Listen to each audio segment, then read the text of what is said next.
Gandhinagar state monitoring cell દ્વારા નડિયાદમાંથી ભાગેલા જોખમી આરોપી મોહમ્મદ શમશેર શાહની ધરપકડ. ટેકનિકલ સોર્સ અને ખાનગી બાતમીદારોની માહિતીના આધારે સ્ટેટ મોનિટરિંગ સેલની ટીમે ખબર પડી કે બોરસદ સબ જેલ કાચા કામનો આરોપી મોહમ્મદ શમશેર શાહ ઉંમર વર્ષ 53 ભેલાઈ મિહિસી જિલ્લા સહરસા બિહાર નડિયાદ જિલ્લાના જેલમાંથી ભાગી ગયો છે. સદર આરોપી નવરંગપુરા પોલીસ સ્ટેશન હેઠળ લૂંટના ગુનામાં કોર્ટમાં હાજર હોવા છતાં માર્ગમાં ભોજન કરતી વખતે પોલીસના જપ્તા હેઠળ છાસમાં કોઈ કેફી પદાર્થ ભેળવી બેભાન કરી ભાગી ગયો હતો.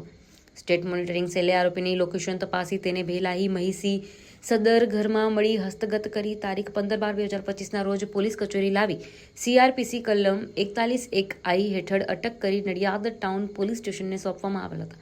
મોહમ્મદ શમશેર શાહ વિરુદ્ધ ગુજરાતમાં 3 અને મહારાષ્ટ્ર કર્ણાટકમાં 4થી વધુ ગુનાઓ દાખલ છે. આ વ્યક્તિનું મોડસ ઓપરેન્ડી કેફી પદાર્થ ભેળવીને લોકોને બેભાન કરીને લૂંટ, ચોરી અને અન્ય ગુનાઓ કરવાનો છે. Story by Vikramsinh Zala, Ahmedabad.